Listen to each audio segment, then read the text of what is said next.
Пасланне да галатаў. Раздзел 4. Дык кажу вам, пакуль спадкаемца дзіця, ён нічым не адрозніваецца ад слугі, хоць ён і гаспадар над усім, але падпарадкоўваецца да вызначанага айцом часу апекунам і распарадчыкам. Так і мы, пакуль былі дзецьмі, служылі стыхіям свету.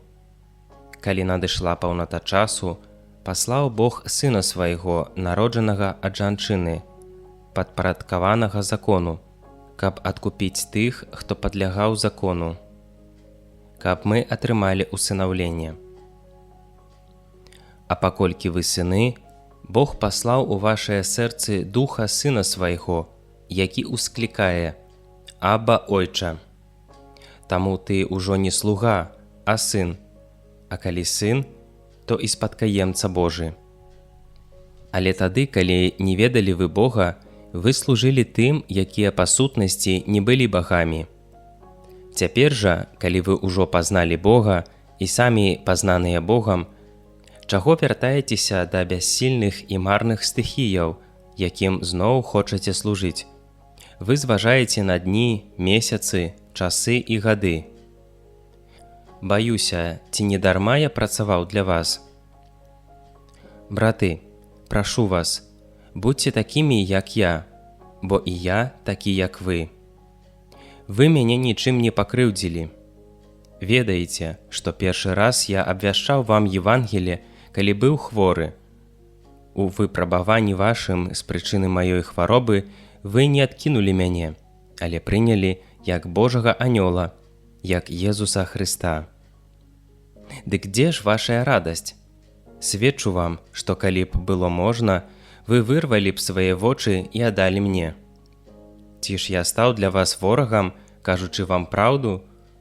Яны рупяцца аб вас не з добрых меркаванняў, але хочуць адлучыць вас ад мяне, каб вы рупіліся аб іх. Добра ж рупіцца аб добрым заўсёды, а не толькі тады, калі прысутны сярод вас.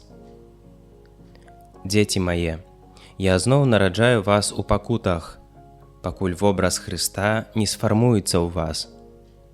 Хацеў бы быць у вас цяпер і змяніць мой голас, бо сам не ведаю, што з вамі рабіць. Скажыце мне, вы, якія хочаце жыць пад законам, ці ж вы не чуеце закону?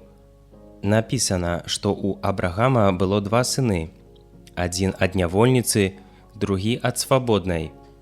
Але той, што ад нявольніцы, нарадзіўся паводле цела, а той, што ад свабоднай, з абяцання. У гэтым ёсць алегорыя. Гэта два запаветы. Адзін на гары Сінай, які нараджае для няволі. Гэта Агар. Бо Агар – гэта гара Сінай у Арабіі і адпавядае цяперашняму Єрусалему, таму што ён зняволены са сваімі сынамі. А Єрусалем, што ў гары, свабодны, ён – нашая маці. Бо напісана: «Узвесяліся бясплодная, што не нараджала, усклікні і закрычы, якая не цярпела родаў, таму што ў пакінутай больш дзяцей, чым у той, што не мае мужа». Вы ж, браты, так як Ісаак, дзеці абяцання. Але як і тады, той, што нарадзіўся паводле цела, пераследаваў таго, які паводле духа, так і цяпер. А што кажа Пісанне? «Выгані нявольніцу і яе сына, бо не будзе спадкаемцам сын нявольніцы разам з сынам свабоднай». Таму, браты, мы дзеці не нявольніцы, але свабоднай.